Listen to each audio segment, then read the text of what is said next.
असल्याने खरीपाची पिकं धोक्यात आली आहेत। त्यामुळे शेतकऱ्यांना जोरदार पावसाची प्रतीक्षा कायम आहे। जून महिन्यात झालेल्या जोरदार पावसामुळे शेतकऱ्यांनी खरीपाची पेरणी केली।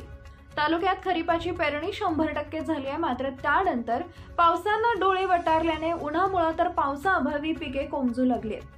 तालुक्यातील धरणातही मृतसाठा असल्याने पिण्याच्या पाण्याची टंचाई निर्माण होण्याची शक्यता निर्माण झाली आहे।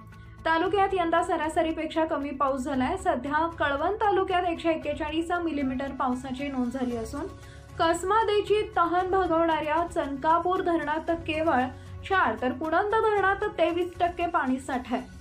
अशीच परिस्थिती राहिली तर येत्या काळात तालुक्यामध्ये पाणी टंचाईचं मोठं संकट उभं राहील।